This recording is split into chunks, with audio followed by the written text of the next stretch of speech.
Uy, yun. Sige. Uy, fish yan.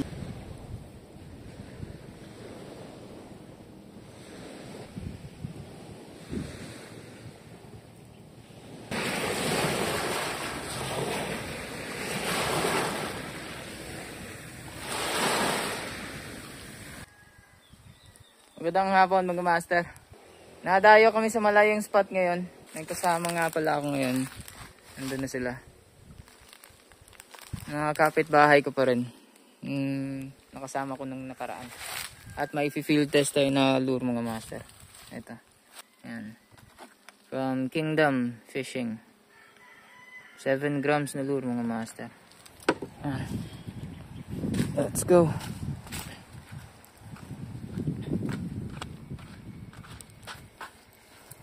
Yan yung gagamitin natin, Seanite Falcon 2.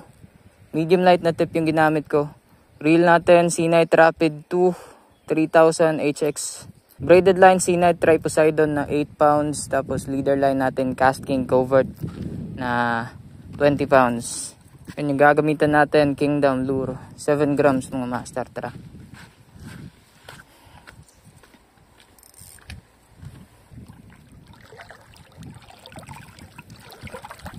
Try natin mga master.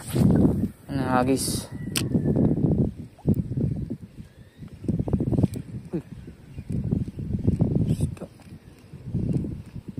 Strike agad mga master.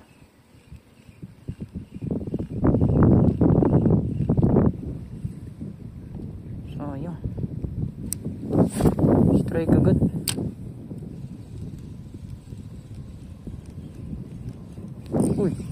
Uy. Bulo. Inusot yung hook. Yung mga kasama ko mga master.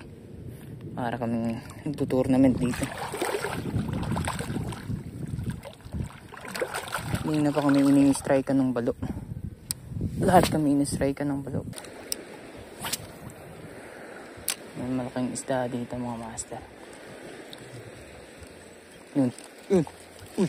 Fish on mga master. Balo mga master. Balo na maliit.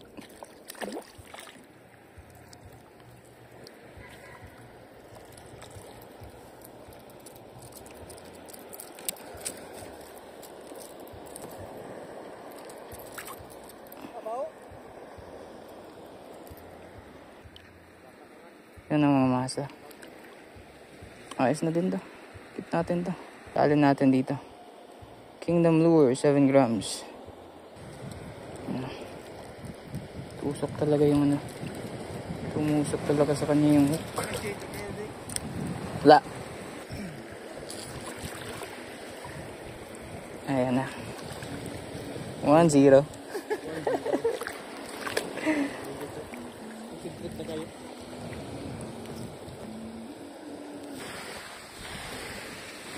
Panibagong araw, panibagong fishing adventure mga master. So yung nangyari ng isang araw, sila yung nadali natin, yung balo. Pero marami din naman kaming strike na na-experience doon mga master. Hindi lang talaga napuruhan yung iba.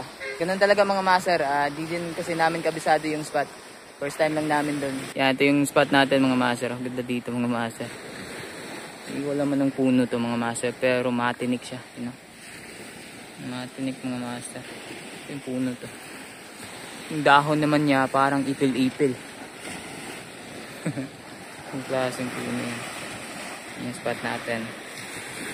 Gagamitin natin ngayon yung ating Shadow for the Win na medium light rod, tsaka yung ating Casking Brutus 3000 reel. Yan, meron kasing nagpapakumusta sa rod na to mga master. Shadow for the Win. Honest review daw after months of use. Again, ito yung gagamitin natin. Shadow for the Win na rod, medium light na tip, Casking Brutus 3000 na reel, braided line natin Ashcon Fish 10 LB, leader line natin Casking Covert Extreme na 20 LB. Okay, gamit muna tayong matingkad na kulay mga master. Malabo kasi yung tubig. Ito, Gyojin na lure mga master. From Sibuyan Tackle 8 grams. Try muna natin to. Tagal na akong hindi nakagamit ng Gyojin na lure.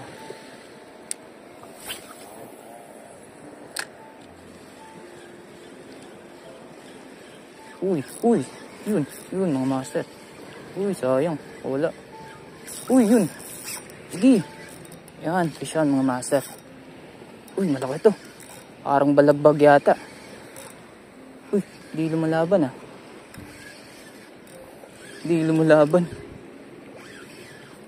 Na-stroke yung isda mga master. Balagbag na. Bugaong. Bugaong na balagbag. Uy. Yun na. Uy, huwag na. Yun. Nakabalagbag mga master. Ayos, Georgine.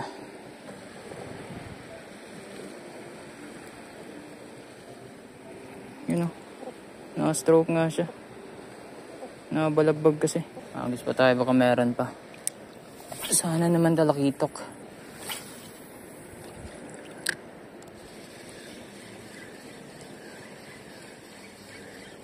Uy, yun na naman mga master. Kasyan. Balagbag na naman.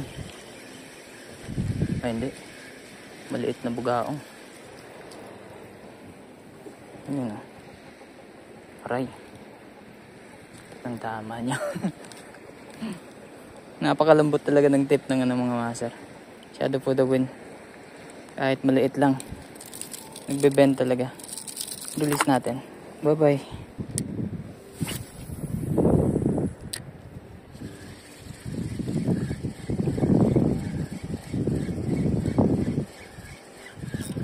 Uy. Basta mga master. Uy, nakawala. Bugaong na naman yun. Sobrang likat talaga ng bugaong.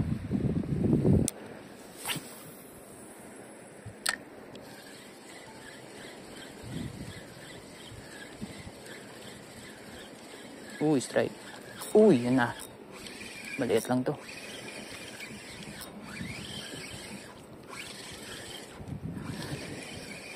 Maliit na bugaong na naman to.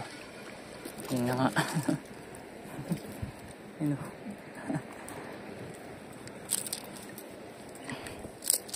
Bilis natin yan mga master. Liit yan. Nakalaki pa yan. Bye-bye. Yan, paway lure naman gamitin natin mga master. 8 grams.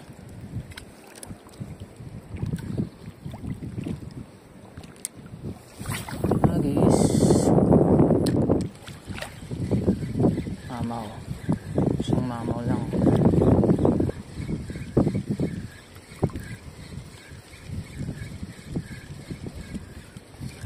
Uy, mga master. Balo. Sayang. Pinapuruhan. Balo yan mga master. Yan, so ano nga ba yung honest review natin sa rod na to mga master? Shadow for the win. Gumagana pa rin naman siya mga master. Ayos na ayos pa rin naman yung performance niya. Punta muna tayo dun sa pros. Yung maganda talaga sa kanya is yung quality niya mga master. At yung price niya. Napaka-affordable talaga ng rod na to. 600 plus lang, meron ka ng quality na fishing rod na merong dalawang rod tips, medium at saka medium light. Yung components niya gumagana pa rin, rail seat, ayos pa rin, walang damage. Yung ring guides may konting tarnishing na normal naman kasi ginagamit natin sa salt water. Kahit nga Fuji na ring guides, may tarnishing pa rin ng konti. At sa tingin ko mga master, ito yung pinakasulit talaga na rod na mabibili mo sa murang halaga. Yung di naman maganda sa kanya, yung pinakaunang di ko talaga nagustuhan sa kanya mga master. At subjective naman to, pero para sa akin lang, yung grip niya dito. Kasi masakit siya sa kamay. So maganda sana kung itong cork na part dito nila nilagay. Para mas maganda yung grip. Pangalawang di maganda sa kanya, yung rod tip niya mga master. Nagbe-bend siya. Yan, wala na yung weight mga master. Pero meron siyang pa-bend dun sa bandang dulo. So straight na straight to nung una kong ginamit mga master, pero ngayon meron na siyang parang bend dun sa dulo. Sa mga gumagamit ng Shadow for the win dyan, ganito din ba yung rod tip nyo? Comment lang kayo mga master. Sa tingin ko pa rin mga master, ito talaga yung pinakasulit na affordable rod na mabibili mo.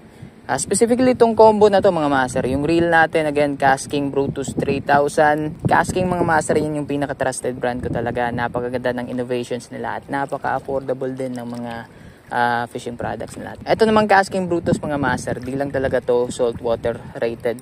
Hindi siya sealed bearing, yung mga bearings niya. Kaya hindi siya advisable na ilubog sa tubig alat.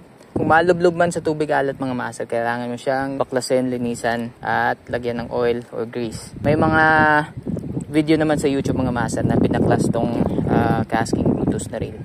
So para may guide kayo kung paano siya linisan. Pero kung matalsik-talsikan lang naman ng tubig alat mga master, wala namang problema yun. Konting banlaw lang ng fresh water pagdating sa bahay, ayos na yun mga master. Ito naman gamitan natin mga master, paway.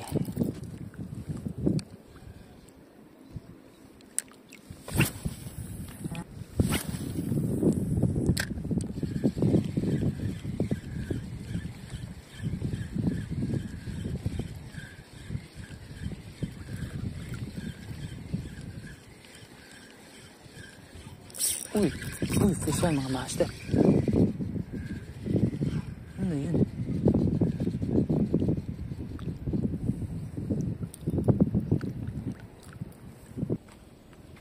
Yan mga master. Ayos din.